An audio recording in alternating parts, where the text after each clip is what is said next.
So obviously I am both excited and delighted to have the opportunity to sort of formally launch the centre through this session today. And this launch really kind of builds on a couple of years worth of dedicated work at NatCen in this space. And of course, its longer history at NatCen and mine, in terms of bringing forth these ideas and putting them into some shape. And I just want to spend my 10 minutes really just giving you the kind of what, the why and the how of the centre by way of introduction before sort of expanding the theme of today and really putting a focus on kind of online methods, which is something we've been working on over the last couple of years. And as Gerry was mentioning, with our ESRC funded work really kind of making strides there. So it's become a really important strand, a really important theme for us at the centre. But in brief, I mean, this to me is what the centre is about. So it's really about a citizen engagement with policy making in the context of democratic innovation. So it touches on a number of different thematic, practical and methodological areas. But in doing so, tries to draw on wider participatory methods and expertise in public engagement, because deliberation doesn't really stand alone, either in theory or practice, and that's definitely a path that we're sort of trying to tread with the centre itself. And obviously, alongside kind of developing evidence, we also deliver a range of services and projects, from large multi-year pieces of work to things which are more kind of fast turnaround, qualitative, more kind of insight-based projects. And I think there's two further points to make, really. One is that we're very keen that we approach our work at the centre with innovation, to really try to add to the evidence base and the knowledge base which already exists and has done for some time in and around this area, but also by working in partnership and collaboration to ensure that we can maximise the reach of the work we do and the difference that the centre can ultimately make. So you can see my Venn diagram. I am a lover of diagrams. Anyone who works with me here will tell you that. And I just wanted to point to sort of the three things I think which make up those aspirations on the left in terms of what the centre is about. So in that sense, we want to help policymakers engage on important issues and ensure a diverse range of inputs and thinking into policy development and implementation, and where appropriate, formulate consensus towards the way forward on what are often contentious, complicated or contested issues. But we also adopt the principles of deliberative democracy into social research in the exploration of public attitudes. So really, there's also an intention around developing robust methods that enable researchers to add to their toolkit in exploring public attitudes, but also inform theoretical development of deliberation in practice, rather than just retaining it in a theoretical space. So the centre is sort of actively developing the evidence base, if you like, for deliberative methods, but also pushing for it to be a research method in its own right, in order for it to answer pressing societal questions. And then obviously the third bit, which is more about what it's all about, is about contributing to democratic and social change through these activities. And this is where particularly partnership and collaboration work comes in, and our ability to convene wide range of people who might come at this from a range of different perspectives, and give rigour to methods that can give confidence to those who want to work in and around this space. And obviously a Venn diagram has to have something connecting it, so it's definitely this theme of innovation that I just touched on. So that's really what the centre is, if you like. But why now? Why have we brought the centre into being? I think that one of the main reasons is that there's been a real kind of upturn in the last decade or so in the use of deliberation, both to enhance democracy and improve policy making. And even just today, having a look at DEFRA's newly published areas of research interest, one aspect of that is them wanting to give primacy to methods that can make the most of participatory and co-design approaches with different groups in society, including digital engagement. So again, just now, there's a very tangible example of why it might be that, or where we might see this kind of upturn and this need to think about the ways in which citizens get involved and have their voices heard, both in policy-making processes, but also more broadly, in terms of pointing to the types of areas or the types of questions that they themselves might want the answers to, as well as options on policy choices which already exist or are in development. So alongside that, I think there's been, there's long histories of work in this space, both in theory and in practice, which the centre wants to sort of give rigour and innovation to, and think about the ways in which these activities can be supported and embedded rather than on the margins of both kind of policy making, practice and research life. So I think it's an attempt to try to kind of contribute to bringing it more into the centre and more mainstreaming, if that's quite the right word, for these approaches. I also think that along with this upturn, that now as ever, there are a series of big societal challenges which I think demand more of a citizen voice, and for us to pay attention to the ways in which people are given kind of fair, equitable, and reasonable opportunities to share their experiences and have them incorporated into the decisions that ultimately affect their lives. So new democratic settlement, post-COVID recovery, the sort of revealing or re-revealing of structural inequalities that I think has come to the fore through COVID, as well as other things over the last 18 months or so, and of course climate change, an area which people are already very active in this way. So if we're looking at big societal challenges and this idea that we might arguably need new ways of doing things, I think both in, again, policy and social research spaces, then for me, deliberation and its associated methods is an ideal candidate for kind of bringing that forward and wanting to focus on it now. And also in NatCen itself, I think given the scale and range of the work that we do as an organisation, there's a sort of full service offer, for want of a better word, that NatCen brings in terms of our internal resources and capacities, which I think really mean we can make an impact in pushing these things forward. So that's a bit of the what and the why. At the how, just very briefly.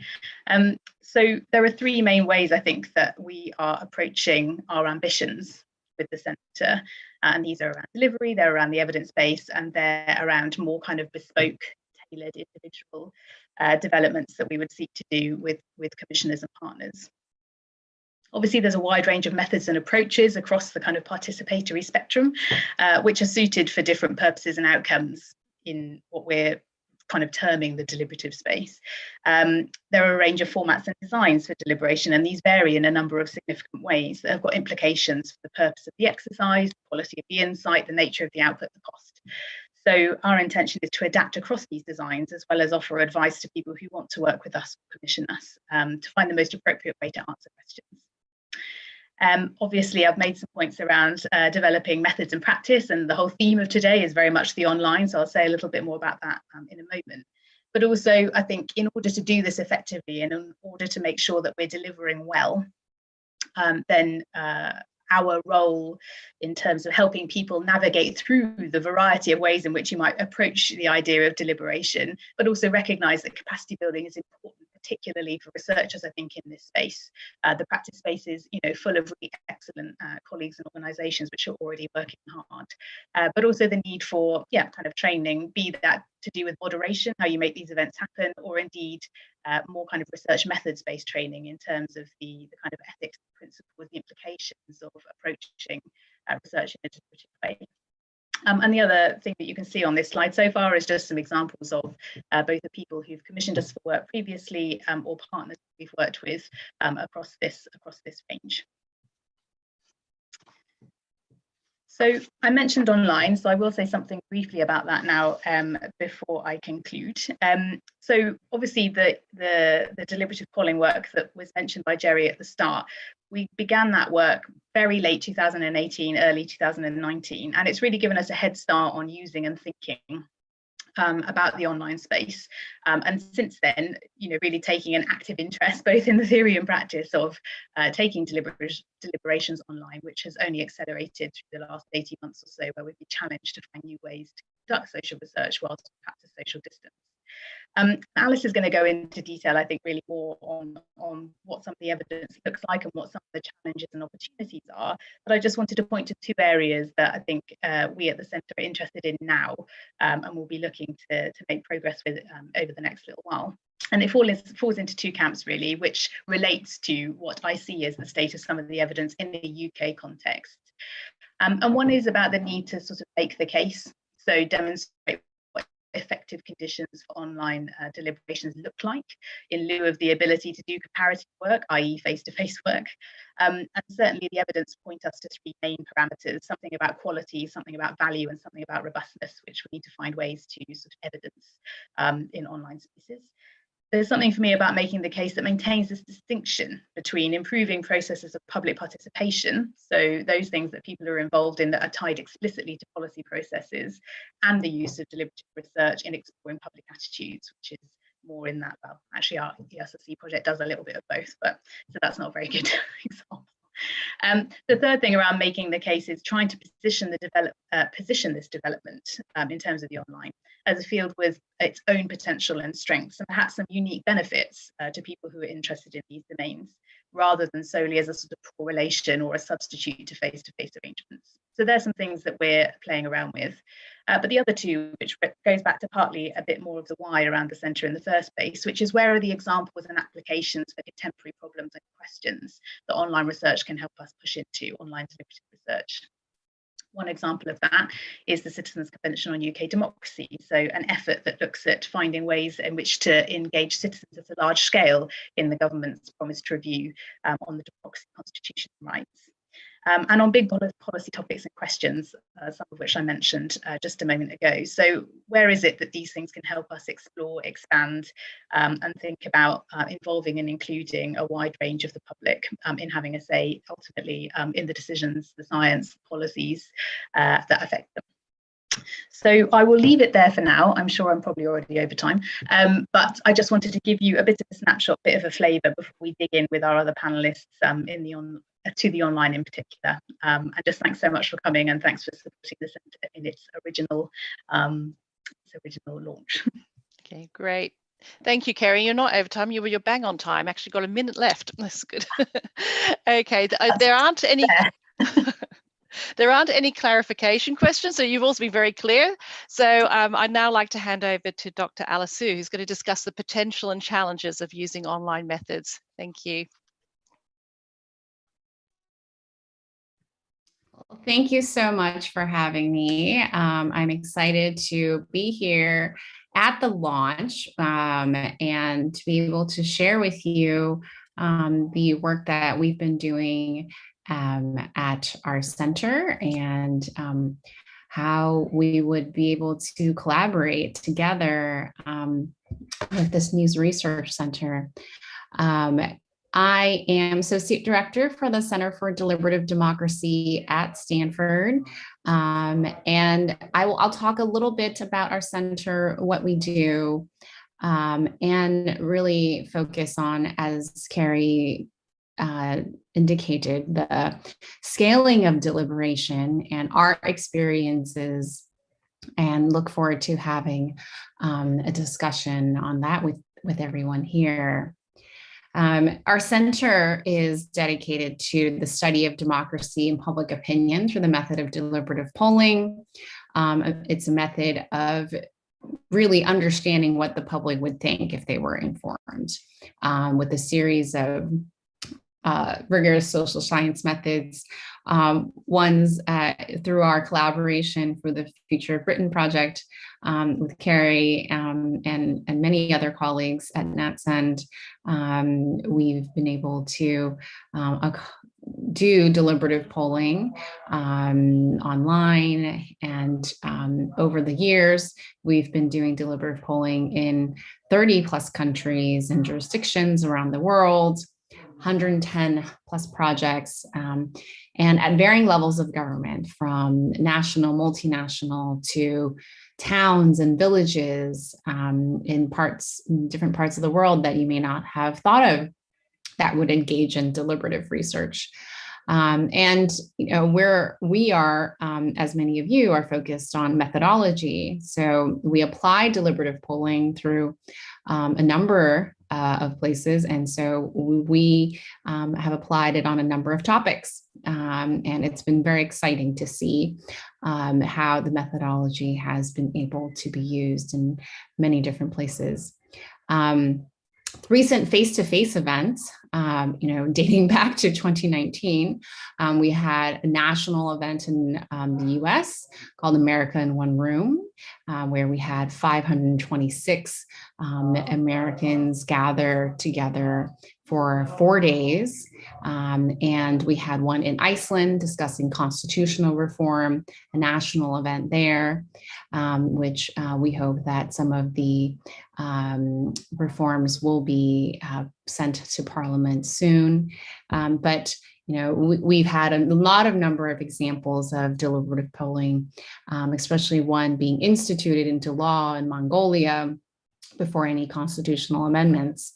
In recent online deliberative polls that we've been doing in the last couple of years have been increasing in number. In the last 6 months or so, and now later in slides, we'll let you see, but notable ones are national deliberation in Chile in March, and also a national deliberation in Canada in March and April, and of course, our project with NatCen.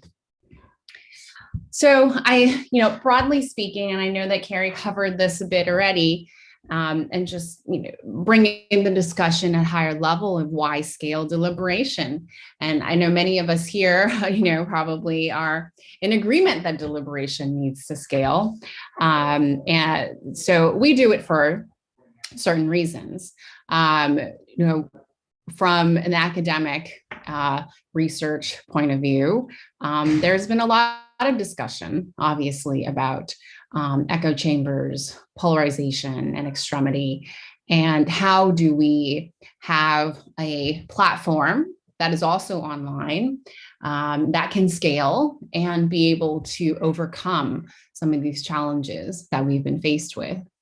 And we really think that method of deliberative polling that we've been using face-to-face has been able to alleviate some of this polarization, and we don't see why bringing the method online would do any different.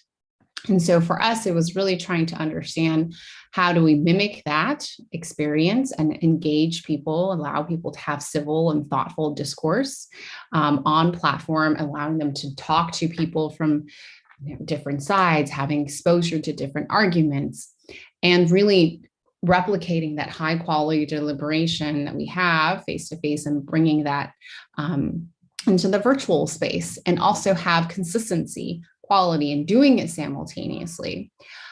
Bringing it to scale really has the impact on democracy and society, and having it at a larger level than we could ever have with simply just face-to-face events. And our experience over the last couple of years using our deliberation platform has really demonstrated that we are able to scale en masse simultaneously and be able to achieve more effective ways of engaging more people at the same time. Now, our deliberation platform, there are many out there, including the one we're using on Zoom. Many practitioners, researchers use a variety of different platforms to run deliberation, as deliberation runs a whole gamut of different types of methods. We've designed our platform based on the method of deliberative polling. And that means that the deliberation style, the moderation style is rooted in the ways that deliberative polling moderators and how our method is executed. Couple unique aspects of it would be that we have speaking cues. And to note that, for example, in a face-to-face event, when you have a human moderator, moderator may call on people or write down a list of people who have raised their hands. And that is an important feature, obviously, for us. And we instituted a speaking queue into the platform, having a timed agenda, having real-time transcription, which means that when you're on our platform and you're observing the platform, you can refresh and see the discussion happening live. You can listen to audio as it is, or repeat audio as it is being recorded. There's also subtitling on our platform as well. We track the use of any type of offensive language through AI program. And we have nudges to encourage people to join discussion and consider different arguments. So it's the platform, as we're calling it very cleverly the Stanford Online Deliberation Platform. It's a collaboration between our center and also the Crowdsourced Democracy team, which is at Stanford in the engineering department. For the last 2-3 years, we've been working very closely with them, building this platform and trying to not only use artificial intelligence and machine learning aspects, but also allowing it for to be also a group decision-making effort too. So groups as a whole, as you would in face-to-face discussion, could decide, well, I'm pretty done with this first topic. I'd like to move on. And groups can decide to do that. They can decide to move on. We have a move on button on the screen, and they can decide to move on to the next topic if they wanted to, and if the majority of people agreed to. So, this is, as I said, built, designed with deliberative polling as a basis. And so there are different aspects and features of it that may not be desirable for other types of deliberation, but this is the one that we've been using, and we've found it extremely successful. We've been using it in a number of countries for hundreds of people simultaneously. In the next couple of slides, I will show a couple demos and allow you to have a peek into what the platform is like.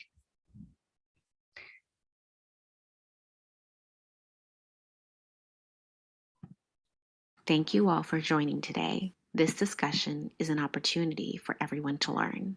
No one is expected to be an expert. Also, no consensus is necessary. Not everyone needs to agree or disagree. Let me share with you the most important features of this platform. If you'd like to speak, please press the Request to Speak button. When you finish speaking, please press Finish Speaking. When more than one person requests to speak, you will see a queue at the side of the screen. You can see the agenda items for our discussion on the side of the screen. There are arguments for and arguments against the proposals. If you click on View Details, you will see excerpts of information from the briefing materials. I think one issue that some countries that have it encounter is that there's too many parties, for example, in Parliament. And so that means that the decision-making process becomes very slow because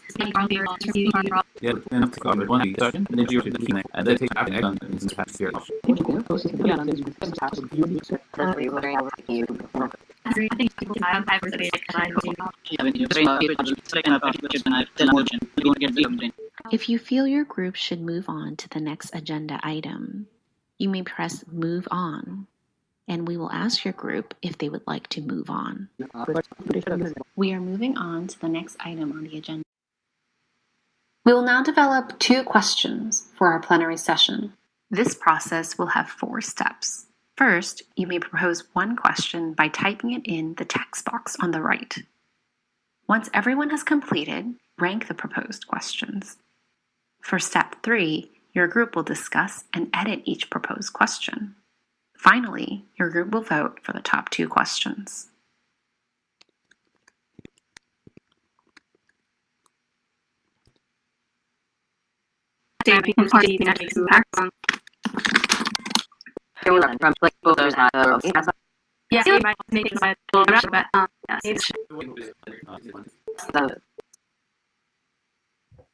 This concludes our deliberation for now. Thank you very much for participating. Now I'll go on to Thank the you all next for joining. slide, and here is a quick. This is just a quick snippet of some of the discussions we had for you to have a better glimpse of what it's like to have actual participants using the platform.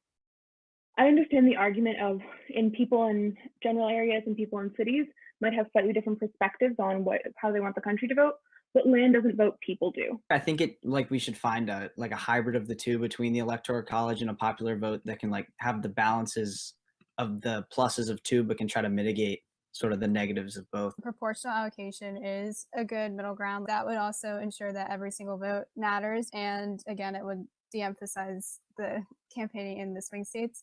But I think the one reason why I'm still in the middle is that swing states change over time.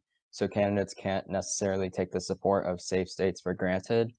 Just curious, does anyone here actually live in a swing state? Because it's never really bothered me that like Maryland doesn't see many like presidential candidates come to speak. Like you can always watch them. Just coming from a place like New York, which always swings one way, it is so easy for people to feel like their voice doesn't matter no matter what. So I think a national popular vote would really make everyone want to be a lot more involved in this country's democracy. All right, I'm coming. I need to speed through my next slides, but just to also let you know, the view that you're seeing here on this slide is actually from the observer side. So on the observer side, you actually get to see you see on the right, which participants decided to move on, who proposed it, what the decision is. And at the bottom left, you see a visualization and transcript. As an observer, you can click into that and see what the transcript discussions have been like. As in the participant view, you wouldn't see that the agenda is higher up. And the cool thing about the platform as an observer, you can pop in and out of discussions just as you would if you were in person. And if you had a hallway and you had 10 rooms of deliberation happening, as an observer, you would maybe peek in for a couple minutes in each of the rooms, and you can do the same thing in the platform as well. I understand the. And just last 6 months, we've been hard at work. We've had a number of deliberations, a variety of number of groups. At Stanford alone, we've done several. One actually for faculty alone, an interesting population for those that are in academia. It's actually a deliberation on Stanford's new proposed school for climate and sustainability. The faculty wanted to have a deliberation about what the new school would be like. And similarly, we had one recently for this undergraduate and graduate population about what the new school would be like. I mentioned the national deliberations in Chile and in Canada. We had a national project in the US with over 600 plus 18 to 29-year-olds talking about our future. Many of the projects we've run have up to several hundred people deliberating simultaneously. We've also run a number, smaller sessions. We have in our network, a lot of our collaborators use the platform in their classrooms to demonstrate what deliberation is like online, allowing for more experimentation. And we're, taking the platform, even though it was designed for deliberative polling, taking different aspects of it. And today, we're having a conference using it for a conference workshop, allowing it for parts of it to be used as well. So, and we've run some controlled experiments on this with several hundred people, isolating different features of the platform to test it as well. I will continue through, making sure I don't run out of time. Just some ideas of what schedules look like on the platform when we have these deliberations. In last year, when we did these in Hong Kong and Tokyo, we'd actually did one-day events, 6 hours straight, with small group deliberation plenary session, and we did it in one full sweep in a afternoon into evening in these two cities. It's run extremely well, and only one to two people dropped out in each of these sessions. I think it really compares to the face-to-face events that we've done as well. And in Chile, they were extremely ambitious. We had Friday, Saturday, Sunday on the platform. Friday evening, 3 hours, Saturday, 3 hours, Saturday and Sunday, 6 hours each. And we had over 400 participants for the entire weekend. And it was a great success with their results being presented to the Chilean Senate and respective subcommittees on pensions and healthcare, and now being utilized for a number of policymaking as the country goes into their Constitution Assembly.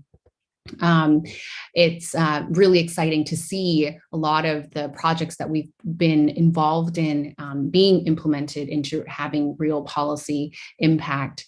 And just to give you a glimpse into what the results have been like as it compares to, and you may be thinking, what face-to-face results. This is from the National Canadian Deliberation, where we ask these questions in all our deliberations about what people feel like about those that disagree with us. And we found that there were significant changes in how people perceive others. And it demonstrated that people are willing to listen to each other and hear the other side. And our Canadian colleagues were extremely happy to see that these results were more and better than our results from our national recent US project. So it's been very, very wonderful to see similar results face-to-face and online. Another marker that's very good to see is general questions about how participants in the Canadian event just this March and April rated Canadian democracy after deliberation on the platform. It was 69% rating it well, and after deliberation, 80% rated it well. And aside from the survey results, we've been, or I've been interviewing participants after these events and preparing actually for a podcast series for our May event with the 18 to 29 cohort called Shaping Our Future. I just had an interview yesterday where a participant was describing how in the discussion, they had participants from rural communities and urban communities. And it's just so happened that one of the participants was from an urban area, made a comment about, stereotypically what views are like in rural areas, and implying that those types of people were more racist.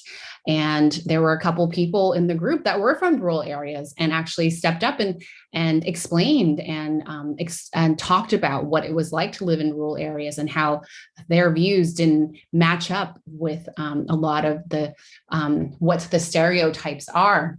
And the participant that I interviewed shared how pushing back and explaining and allowing that discussion to be had, even online, the initial participant that raised the stereotypes changed their views and started asking questions. And the term that he used was that the discussion allowed people to build empathy for people in the room. And it was really just amazing to see that online in these types of interventions, we see and are able to have the same types of interactions that we expect in face-to-face deliberations. I am definitely running out of time. So my last slide is, and I know I didn't get to cover everything Ceri wanted me to, but as we're developing the platform moving forward, we're really looking forward to more deployments, simultaneous translations, incorporating a lot of more different aspects, whether through AI and machine learning or whether through more group work and decision making. But overall, we see the platform scaling in ways that we can imagine or ways that we are not imagining now. Whether they are through schools, communities, and the public at large, we want to be able to see millions of people on this platform deliberating together so that everyone can have a shared experience of what a civil discussion can be like. And I will stop there. Thank you. Thank you, Alice. That's really interesting. We've got quite a few questions coming through, but I think I'm only going to ask one of them now, because I think the others can move to the main discussion. But this one is quite useful just for clarification. What are the key differences between deliberative research and focus groups?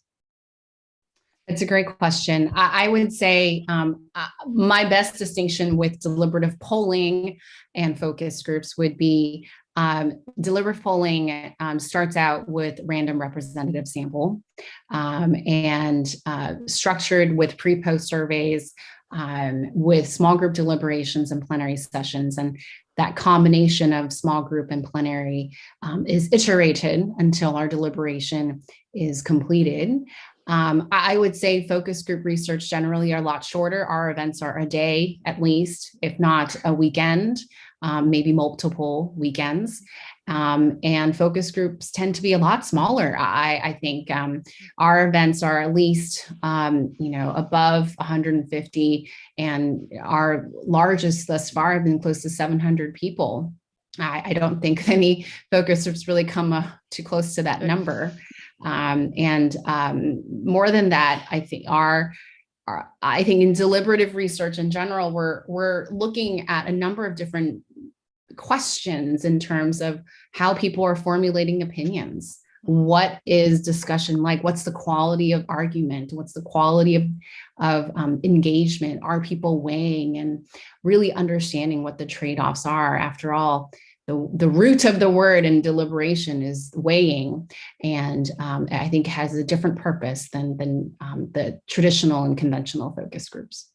Great. Okay, thank you very much. Okay, so now Professor Alison Park will share her thoughts on online deliberative research and its future. Thank you, Gerry. Let me just sort my screen out. Okay, can everyone, Gerry, can you see the holding slide? Yes, I can. That's good. Right. Thank you very much. Really delighted to be here, and really fascinating presentations from Ceri and from Alice. So many years ago, more years ago than I'd care to remember, when I was very new in my research career, I was involved in a number of projects carried out by SCPR, NatCen as it was known then, on deliberative polling, working with Professor Jim Fishkin, who's a very good colleague of Alice's. And what I'm going to do with my 10 minutes is I'm going to start by showing you a clip from one of those polls, and that I'll then use that as a springboard into making some reflections on deliberative methods. And then I will finish with giving everyone a quick overview of what deliberative work is currently being funded by ESRC and by its sister research councils within UKRI.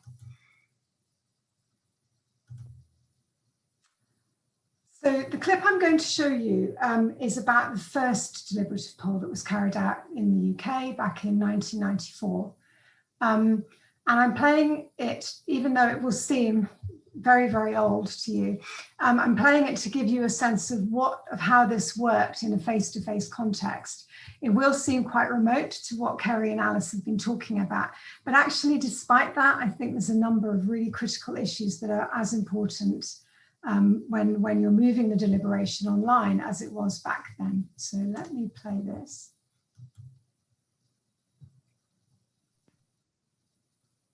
Welcome to History in the Making. What you are about to see has never been attempted before. Hundreds of people from all over Britain have been brought together to tackle an issue of national importance, the crisis of rising crime. The politicians have failed to crack the problem, but can the people do any better? They've got just 2 days to do it, so they're going to have to work hard. They've come with their own ideas, of course, but they're going to be bombarded with new information, and cooped up with 300 plus strangers for a weekend guarantees the sparks will fly. But it's democracy in action in a way that hasn't been tried before. They've got 48 hours to crack crime. I've got a busload who's been on the road since early in the morning. Our 300 were picked by random sampling from 40 different constituencies in England, Scotland and Wales by an independent survey organisation, SCPR. They come from many walks of life and represent every shade of opinion. So the views they start out with mirror the attitudes of the nation.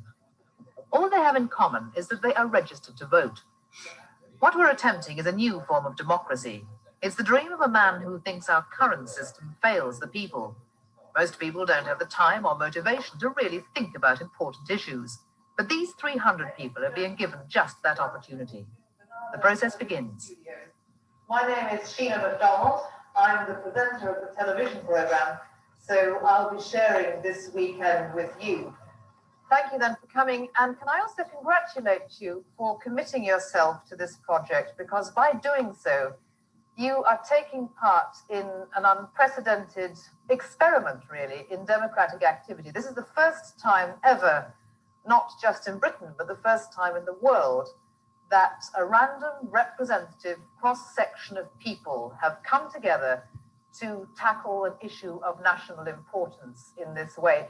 The whole weekend, if you like, then, is, well, a laboratory, or perhaps a test tube is a better metaphor. I'm going to hand you over to the man whose idea this is. He's been working on it for years. I know you know a little bit about this. He'll tell you more about it. All over the world, there's interest in this kind of democratic activity. You are the first people to turn this man's ideas into action. He's come all the way from Texas to be here this evening. I'll hand you over now to Professor Jim Fishkin. Jim. Thank you. You have won a lottery offering you the chance to do something historic. Nothing like this, as Sheena says, has actually been done before, or has been done for at least 2,400 years. That is, not since the citizens' juries and legislative commissions chosen by lottery or by random sample in ancient Athens has there been a statistical microcosm of an entire citizenry brought together to a single place to deliberate on important public issues. At the end, you tell us what you really think. And if you do that, we can set an example, I believe, for democracy all over the world. And it would be an example of a kind of democracy that brings power to the people, but under conditions where the people can think.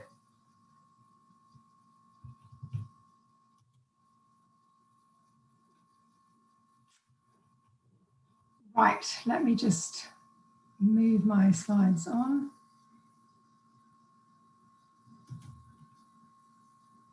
Okay, so watching that makes me feel really old, but on a more professional level, I think it highlights a number of issues that remain as relevant now to back then in the mid-1990s.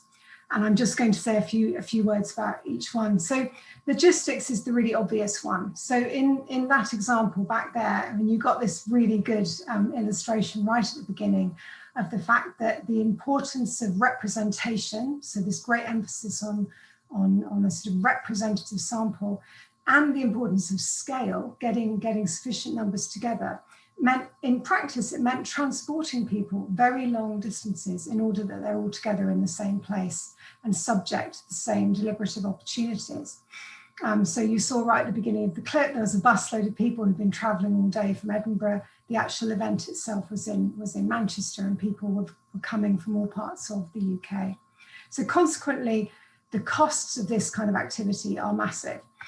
Now, obviously, the move to doing this online simplifies the logistics considerably. People do not have to travel, but it doesn't eliminate some of the logistic issues. And a very good illustration of that relates to my next point, which is about participation. So the question of who participates was a really big consideration with those early polls, because you were asking a huge amount of participants. You were asking them to leave their families for a weekend, to travel a long way to Manchester. And so obviously then there was a real concern about the representativity of the sample who participated, how reflective they were of the population as a whole. Now you've moved it online, so it becomes much easier for people to take part, but it doesn't eliminate that question about participation and the importance of it. How do you sample? Where do you draw your sample from of people who are going to take part in the event? How do you tempt people who are less comfortable online to join in and to participate fully? And crucially, and this will obviously change over time, but how much do you worry about that small and becoming smaller group who are not online at all, who are very, very atypical and distinctive? The third issue I wanted to reflect on is process. Now, I'm sure you're sitting there thinking, why on earth has she got a photo of Tony Blair? And I will come to that. But the key point here is that, as is really clear from what Alice has said, a major part of the deliberative exercise involves providing participants with stimulus material and experts who can present some of the key elements of a particular topic, and then facilitating deliberation and debate. So that raises a whole range of questions about what viewpoints are represented, are included, and how they're represented in the information and material that's provided to people. Now, the reason Tony Blair's on the slide is because he was one of the experts who took part in that deliberative poll on crime back in 1994. He was there in his capacity as the then Shadow Home Secretary. And the point is that he went down an absolute storm with the participants. And it wasn't just because the arguments he was presenting struck a chord with them. It was also because he was just naturally a very engaging speaker who could connect well with the audience. And his skills in this respect were particularly visible because his Conservative counterpart was, shall we say, less gifted and came across as rather patronising and a bit of a bluffer. So those issues of what information you present to people and who and how you present it remain as pertinent to online deliberation as they did back in the 1990s. And then the final point I wanted to raise was really about when deliberative methods are the most appropriate research technique in the toolbox. And their value clearly lies, and again, I think Gerry and Alice have made this point really clearly, their value clearly lies in their ability to approach complicated and often controversial and policy relevant issues in a very systematic way in order to really try to get a grip on what the informed view of the people is. And that's illustrated in my final slide. So this is simply a snapshot of what ESRC and its sister research councils have funded in this area over the last 20 years or so. So I'm sure you've all seen these word clouds. It's not particularly, it's not the best way of presenting this information, but it gives you a really good sense of some of the key words that come up. This is based on 62 research grants that have been funded by the Research Council that had the word deliberative either in their title or in the abstract of the research proposal. It obviously undercounts that number, 62 will undercount the number of projects we've funded that involve deliberative techniques because it only picks up those who mention deliberation in their abstract. And it's also fair to say we've restricted this to research grants and we fund a whole array of other types of research as well. So 62 projects funded that specifically use deliberative methods, both research that's finished and research that's ongoing. Of the research councils, ESRC fund the most, so we funded 20 of those 62. And the next most common funder was NERC, Natural England, for reasons that will become apparent in a moment. So what does this tell us? I will draw out two groups. I'm sure you're all aware, the bigger the word, the more times it was mentioned. So the two things I pull out from this are firstly, and I think Gerry was the person who made this point, climate change looms very large. So there's a variety of words in here ringed in red: adaptation, energy, climate change, sustainable, environmental. So that is a really good example of one of those, for want of a better word, wicked, complicated problems that can be so useful, that deliberative techniques can be really useful in trying to unpack. And then the second cluster that I've pulled out ringed in orange, these are ones that I thought were interesting because they spoke more to the rationale for why one would use a deliberative technique. So acceptable, understanding, identity, equity, change and uncertainty. Now, it's useful to see what work we've previously funded, but of course we're open to proposals in any areas, certainly beyond climate change, important though it is. So other ongoing ESRC funded work in this area relates to the work that Gerry's already mentioned and that perhaps John Curtice will come on to later on, exploring policy options post-Brexit. We're funding some great work looking at how you conceptualize and measure well-being. And then a sort of final example of the work we're funding at the moment relates to understanding crime and insecurity in the context of social change. So I will stop at that point. I wish the centre well. I really, really look forward to hearing about their research activity.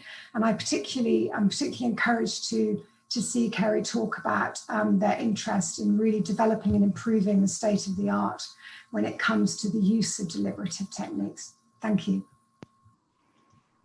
Great, thank you, Alison. I'd now like to invite John Curtice, Reema Patel and Marian Barnes to turn on your cameras if you've not done so already and share some of your perspectives. I also want to encourage everyone else to enter your own questions and thoughts in the QA box. But first of all, so John Curtice.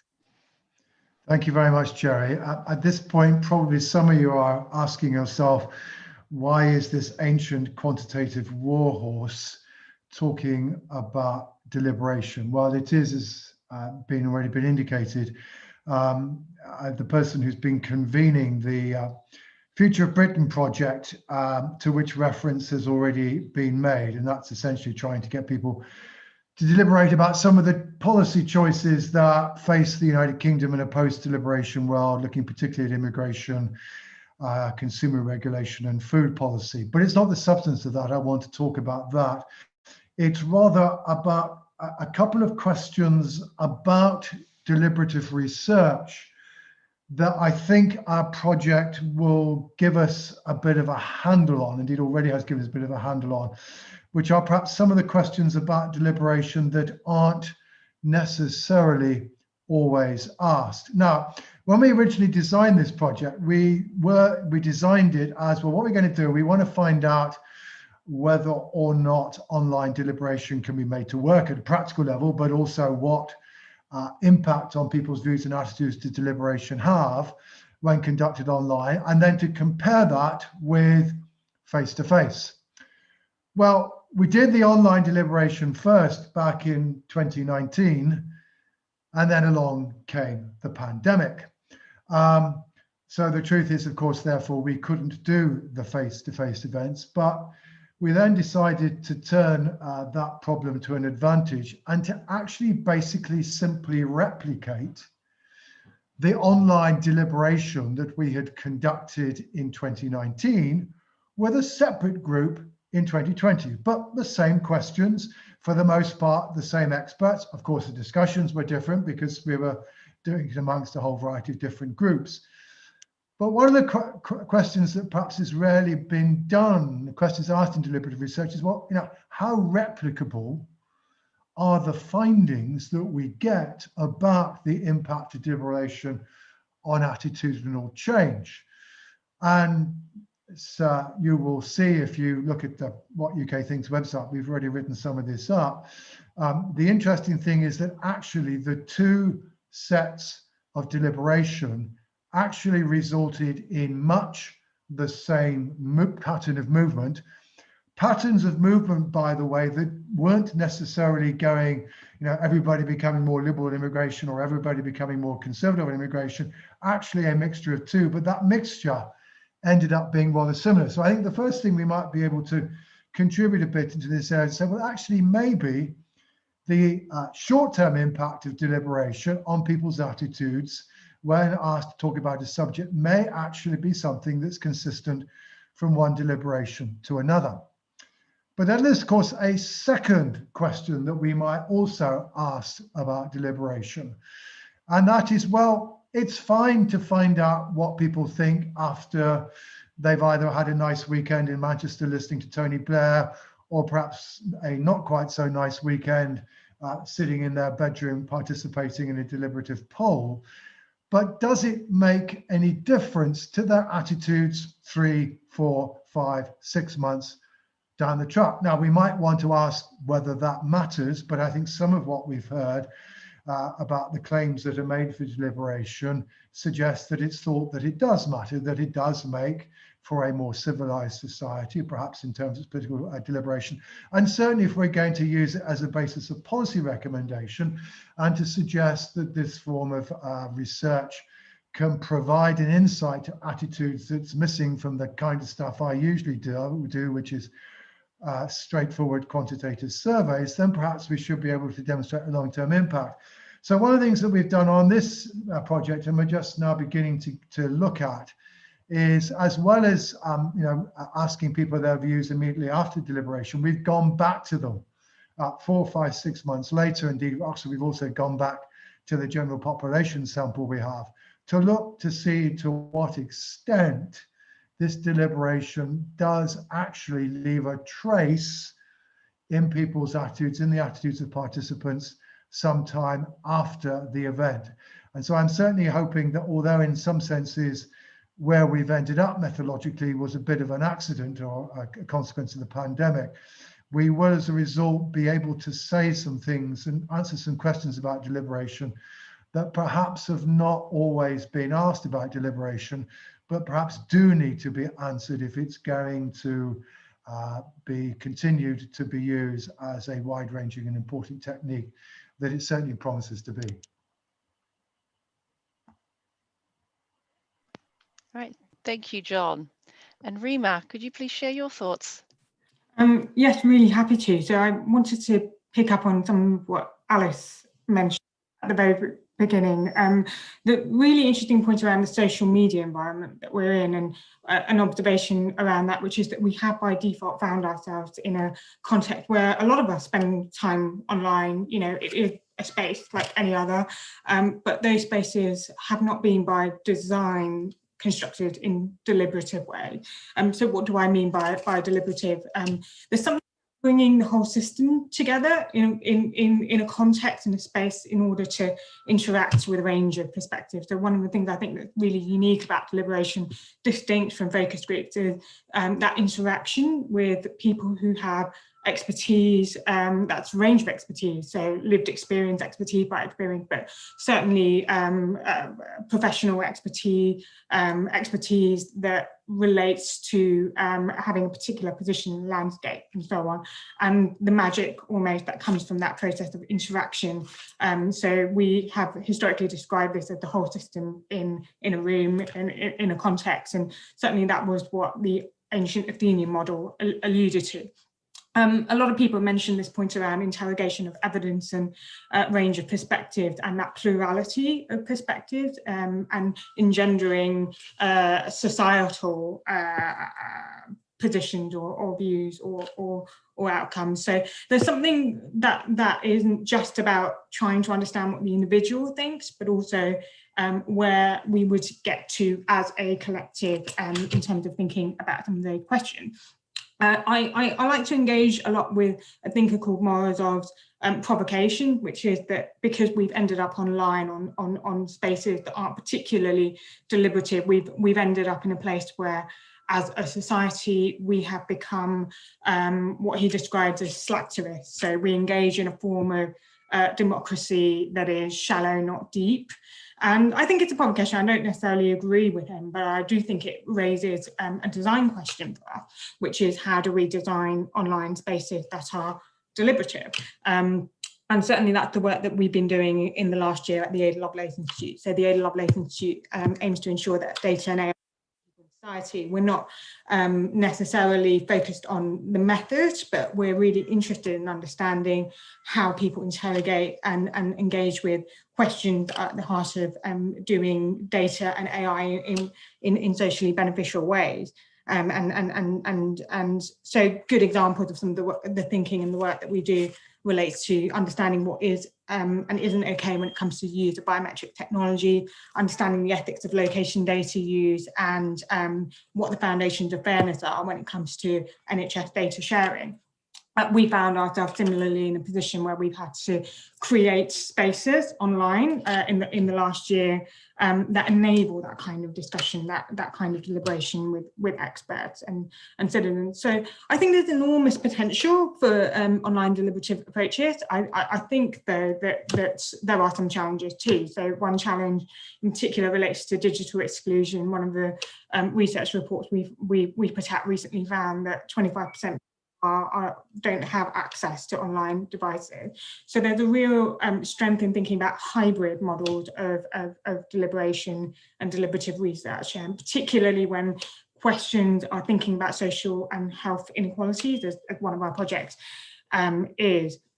There's also a really interesting challenge around how we design those deliberative spaces online. So how do we create those inclusive spaces. And almost ironically, online, it feels that the use of approaches that are quite hands-on, that promote human-centered approaches, are more necessary than ever, because of the importance of thinking through well in advance how you do inclusivity, how you address inequalities. I'm aware that I don't have a huge amount of time left, but those are some initial reflections on how do we do online deliberation well. Just thinking about that and centering it as part of hybrid models, face-to-face and online, I think is a really thoughtful way from a methods perspective, and also centering this as broadening out the dialogue about the type of research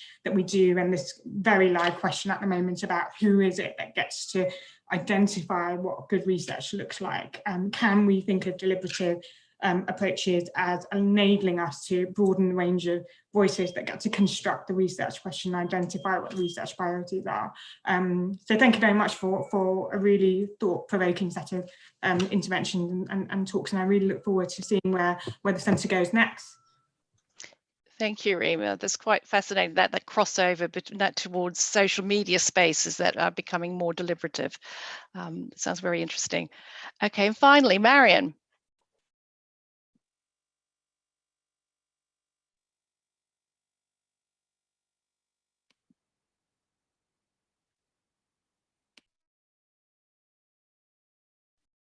You're on mute, Marian. You weren't, and now you are. Sorry, it's no, yeah. Now you're off. Just yeah. Right. Okay. Can you see me? Yes, we can see you and we can hear you now, so it's good. Okay. Sorry about this. Well, that's a good way of introducing the fact that I have very, very little experience in online methods. And I, like Alison, want to go back to the 1990s, because this is where I came into work on deliberation, and pick up on a point that Kerry made about the importance of maintaining the distinction between deliberation as part of a policy process in which people are involved directly in influencing policies and service design, and deliberative research methods, because they are different, and it's really important to think about what people's expectations and anticipations are when they actually start to get involved in these processes. And I want to link that to the question of scale that has been a very key part of what people have been talking about. And there's been a very strong emphasis on large-scale deliberative polling.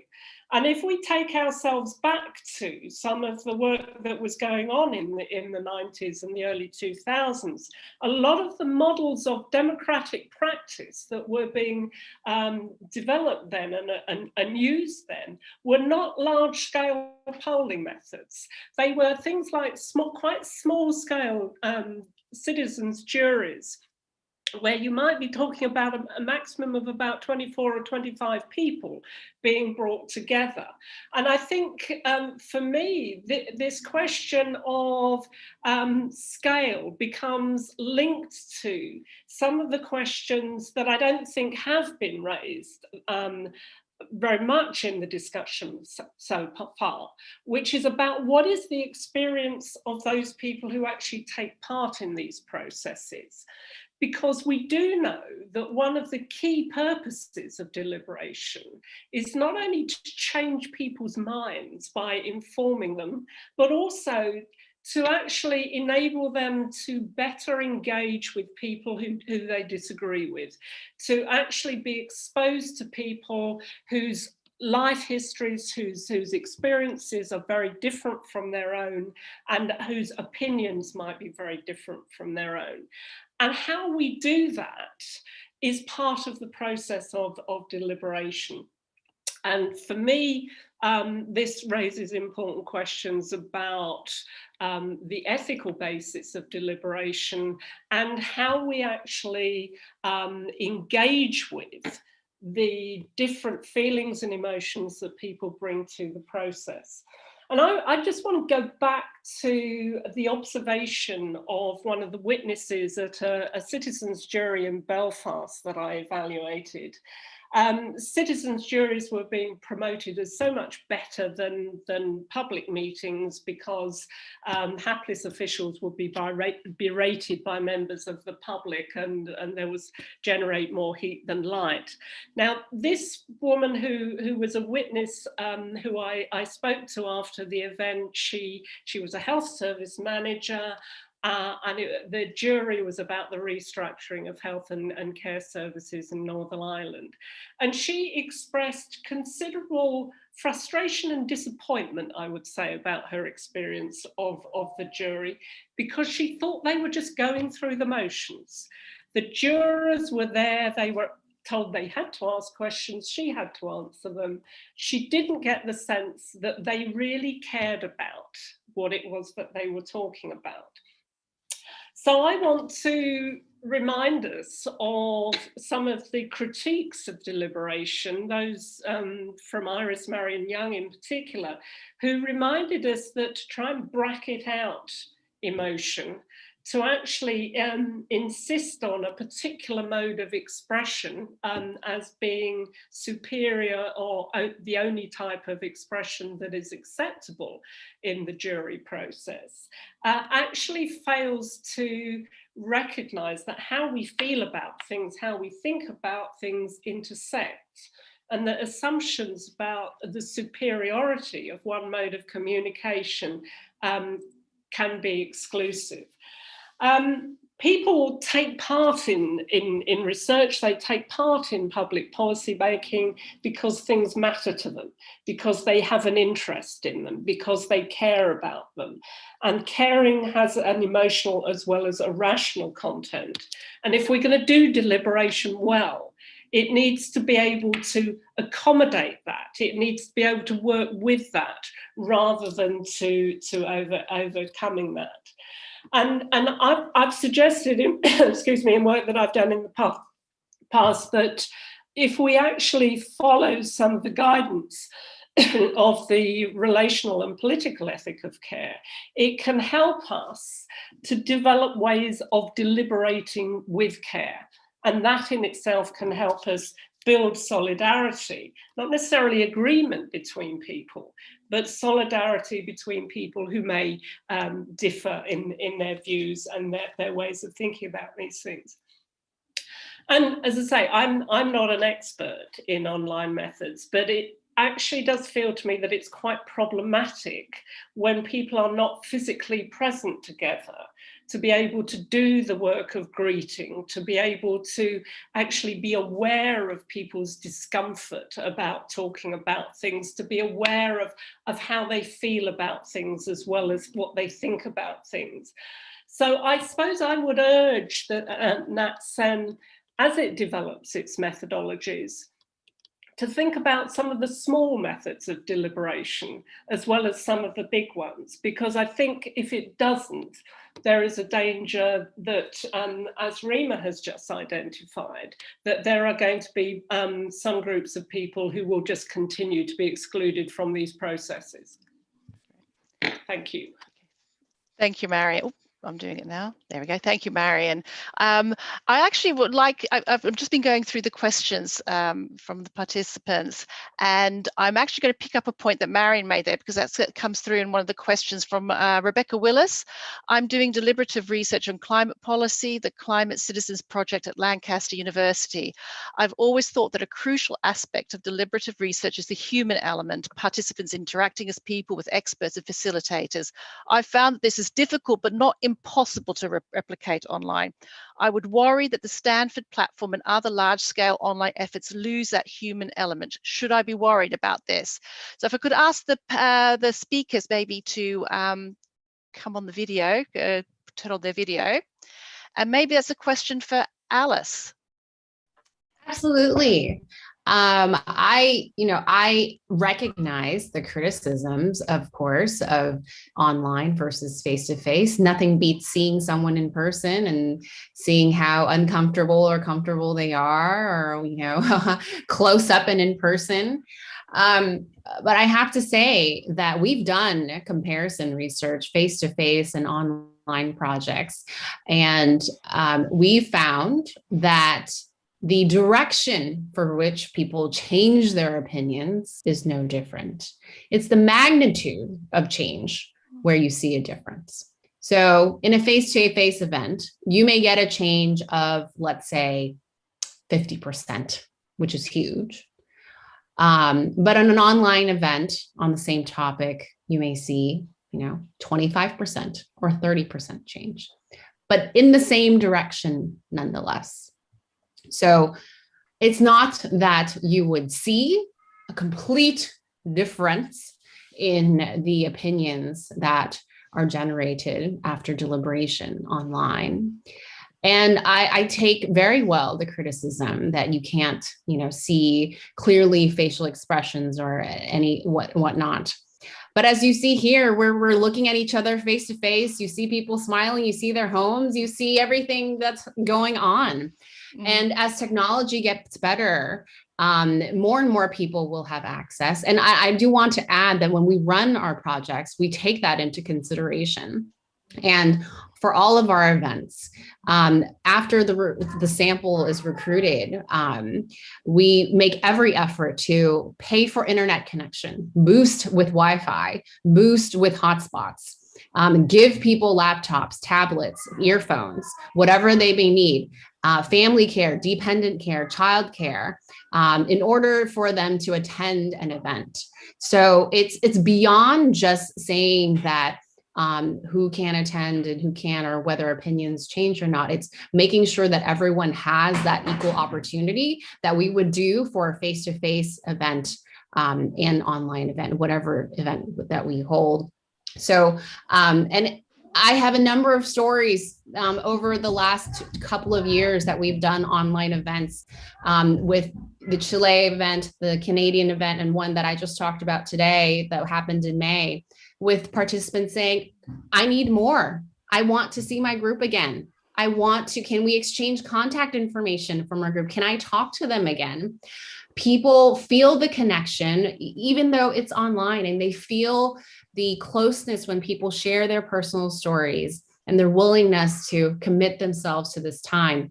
I personally think that the more important aspects for us to consider is, how do we get more people engaged and willing to commit to being in these types of discussions? Because there is still that initial self-selection in the beginning, as Alison was talking about, and you can't get past that, whether it's face-to-face or online. And I think that idea of enabling people to understand that being in deliberation is a part of being in society, where listening to each other is not an option, and that being a part of these types of exercises is about being in again with each other. And I think that is a more important aspect of trying to get people engaged, so they're more regularly introduced to these concepts.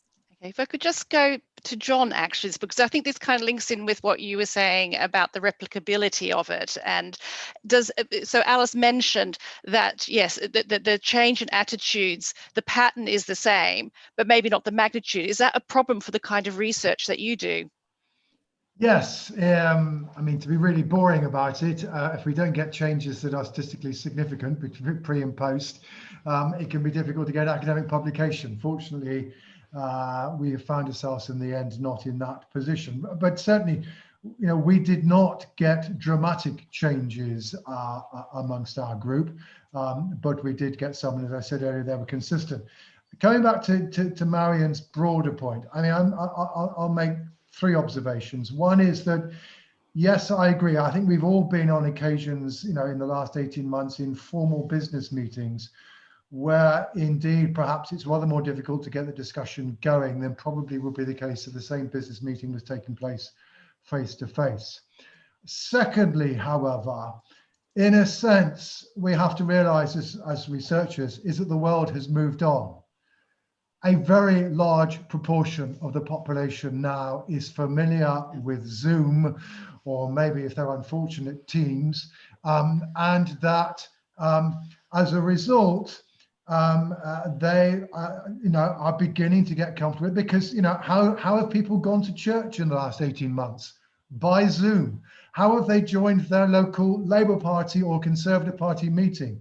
By Zoom, etc., etc. In other words, because of the pandemic, online has become embedded into people's ordinary civil life, and to that extent, therefore, the gap between what we might be inviting them to do and that with which they are already familiar has changed. So that's the second thing.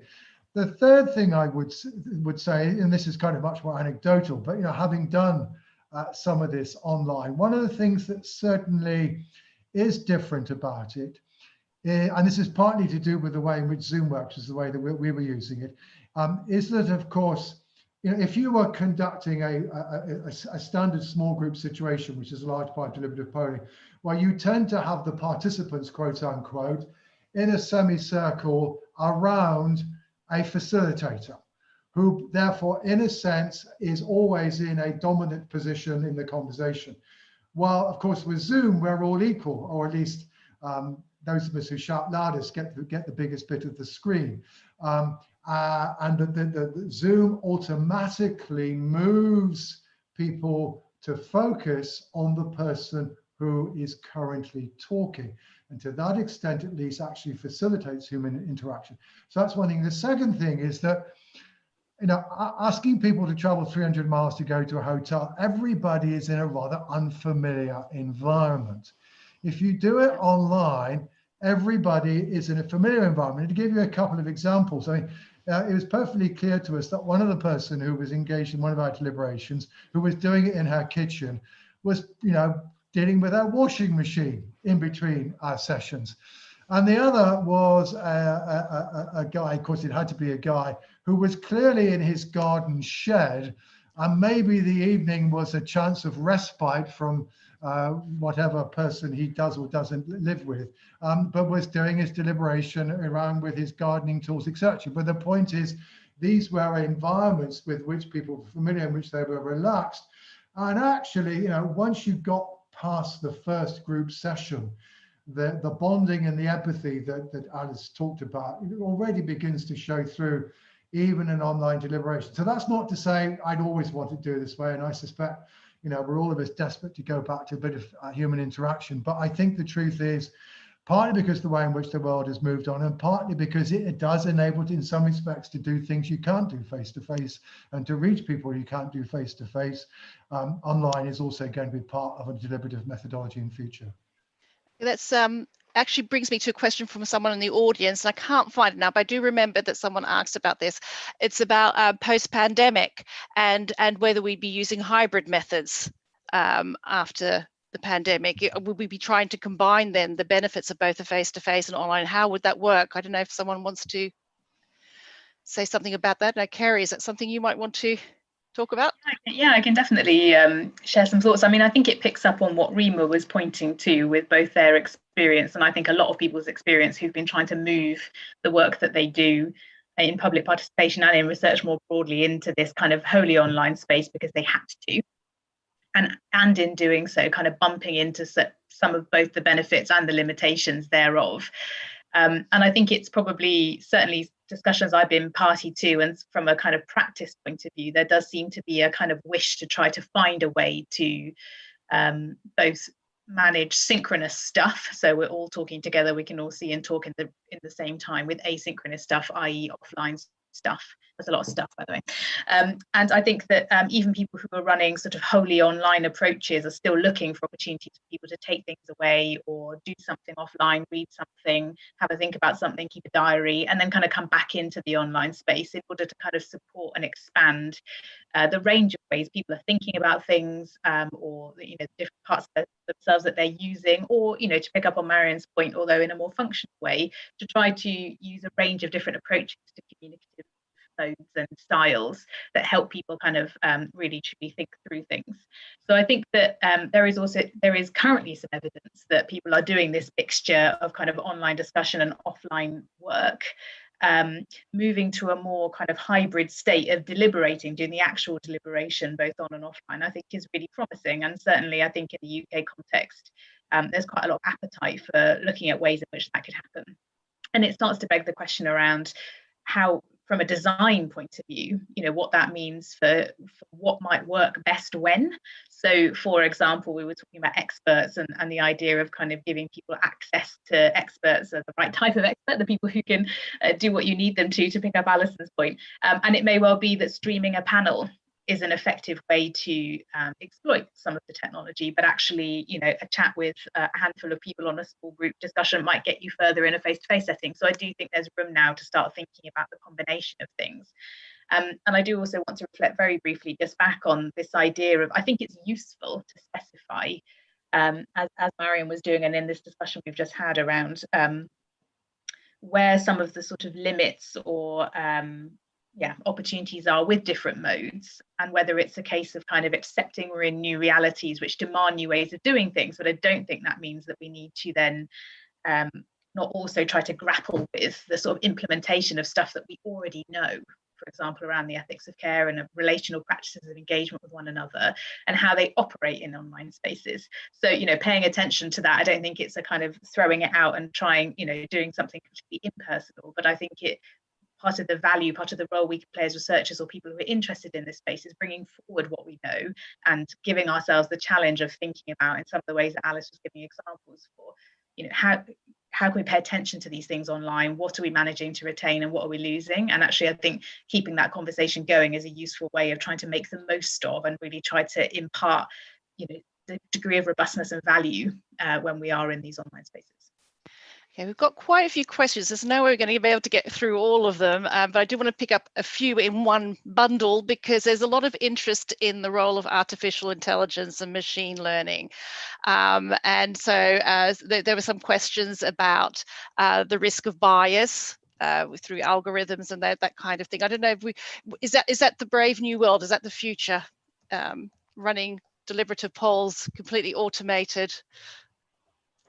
Well, let me clarify that there's a lot of human resources that work around our behind the scenes on our platform. So it's not entirely, you don't just press a button and it goes. So you may have seen the video. That's actually my voice. It's not an automated voice. We're not using machine voices. I want to say, moving forward, yes, a lot of machine learning will be incorporated into not just our platform, but probably all sorts of our lives. We don't think our platform for ourselves would be completely automated. There is a lot of desire to have much of the platform to remain very group focused on what the group wants to do, because that's what we would normally have in deliberative polling. If the group wants to go back to a topic, if the group wants to stay on a topic longer, or there needs to be more discussion, there has to be flexibility for that, and those decisions to be made by the group. But I think the crux of it for us is that in order to scale, we can't train 1 million moderators and expect them all to be high quality. That's just not something that is possible. If we want to scale deliberation and allow millions of people to deliberate at the same time, we have to have a platform that can maintain that consistency and high quality of deliberation and allow everyone to have the same and shared experience. And this is our approach to doing it. Of course, it's not perfect. We're continuing to iterate on it and try to make it better, and allowing for more practice and deployments will allow us to do that. So we welcome the ideas and different considerations and features that you think would be beneficial to prevent bias or whatever it may be. Okay, thank you. I think I'm going to have to draw this to an end, but first we have some closing words from Ceri. And I'm very sorry for those who've posted questions and we haven't managed to answer them. I think we need another session, another seminar on this topic. Ceri, Well, that would be a useful segue, because really all I wanted to do was obviously thank everybody for attending, thank panelists, thank discussants. One of the things that I'm most pleased about with the launch is the opportunity to look across perspectives, across sectors, and try to look at questions around deliberation from a number of different points of view. And I feel like we've achieved that, so that personally fills me with joy. But in the same spirit, I think one of the things that the centre is looking to do, apart from some of those things I put at the beginning, are around, as I said, kind of being in contact with people, opening dialogues with people who are working in different ways across different issues, looking for opportunities to collaborate and partner, but also hoping to do something kind of live to keep discussions going. So not to replicate things that already happen. There's a number of good forums and seminar series around this, but I think we'd also be very keen to kind of hear from people about what they would find interesting to host space around, in addition to some of the fora they have access to. So, for example, a short seminar series, or a kind of masterclass type approach to exploring AI in a bit more detail, or it may be more things related to particular policy questions or aspects of methodology that people want to interrogate a bit more. So it's really just a bit of a call, really, to hope that the sort of snippet of stuff, quite hard to say, we've been able to gather together here today is really just a starting point. And yeah, please do be in touch, share, connect, and look out, sort of watch this space a little bit for next steps on what we'll do. So thank you from me. Great, thank you, Ceri. And on that note, I would like to thank the speakers and discussants, Ceri, Alice, Alison, John, Reema, and Marian. And of course, a big thank you to the audience for all your interesting questions, which have generated quite a good discussion. And I'm just really sorry we didn't get around to answering all of them. So thank you all very much, and good night.